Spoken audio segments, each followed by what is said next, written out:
তারেক রহমানের প্রধানমন্ত্রী হওয়া সময়ের ব্যাপার বললেন পার্থ। বাংলাদেশ জাতীয় পার্টির বিজেপি চেয়ারম্যান ও ভোলা ১ সদর আসনে বিএনপি জোটের প্রার্থী ব্যারিস্টার আন্দালিব রহমান পার্থ বলেছেন, দেশের সব জাতীয়তাবাদী শক্তি ও ভোটাররা সঙ্গে থাকলে তারেক রহমানের প্রধানমন্ত্রী হওয়া সময়ের ব্যাপার মাত্র। রবিবার বিকেল 5:30টার দিকে ভোলা সদর উপজেলার উত্তর দিঘলদি ইউনিয়ন বিজেপি ও বিএনপির যৌথ আয়োজনে কুইঙ্গারহাট সংলগ্ন এলাকায় আয়োজিত এক নির্বাচনী সমাবেশে প্রধান অতিথির বক্তব্যে এসব কথা বলেন তিনি। আপনারা যদি সবাই সাথে থাকেন এবং সারা বাংলাদেশের জাতীয়তাবাদী শক্তি যদি সাথে থাকে এবং সব জাতীয়তাবাদী মরা ভোটাররা যদি সাথে থাকে, তাহলে তারেক রহমান সাহেবের প্রধানমন্ত্রী হওয়া ইনশাআল্লাহ সময়ের ব্যাপার মাত্র। এবং আমি খুব ব্যক্তিগতভাবে কাছ থেকে ওনাকে চিনি।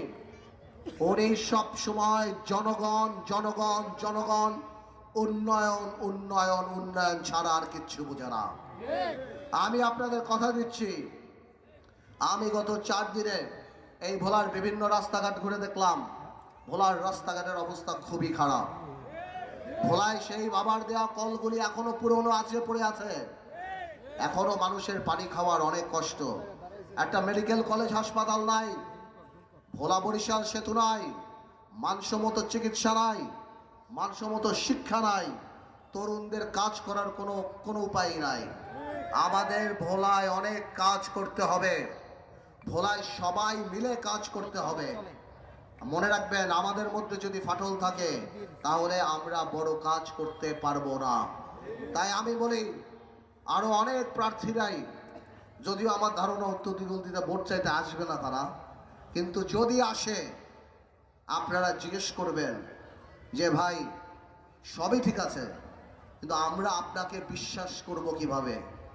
আপনারা একটাবার বলেন, এই যে যারা প্রার্থীরা ভোট চেতে আপনাদের কাছে আসে জান্নাতের টিকিটের নাম বলে আমার মা বোনদের কাছে, এই মুনাফিকি এই শিরকি যারা করে বেড়াচ্ছে, তাদের কাছে জিজ্ঞেস করবেন একটা কথা, যে এই ভোলাতে বন্যা হয়, খরা হয়, পানি উঠে, করোনা হয়, মানুষের কত অভাব যায়, ঈদ যায়, চাঁদ যায়, জীবনে কোনোদিন আপনি জামাতের কাউরে দেখছেন মানুষের 2 টাকা দিয়ে সাহায্য করতে? ওনারা জীবনে কোনোদিন মানুষকে মানুষের কোনো ধরনের কাজে ওনারা কোনোদিন আসে নাই এই ভোলাতে। তাহলে কিভাবে আশা করেন কালকে এমপি হয়ে ওনারা কাজ করবে?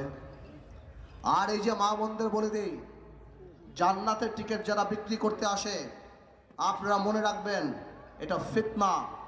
সমাবেশে ভোলা জেলার বিএনপির যুগ্ম আহ্বায়ক আমিনুল হক, শফিউর রহমান কিরণ, হারুনুর রশিদ ট্রুম্যান, এনামুল হক, সাধারণ সম্পাদক রাইসুল আলম, ভোলা জেলা বিজেপির সভাপতি আমিনুল ইসলাম রতন ও সাধারণ সম্পাদক মতাসিন বিল্লাহ, সাংগঠনিক সম্পাদক নূর নবী প্রমুখ বক্তব্য দেন। আর আপনারা দেখছেন বাংলা মিডিয়া 24 টিভি, সাথে আমি আতিকুর রহমান নফি। ধন্যবাদ।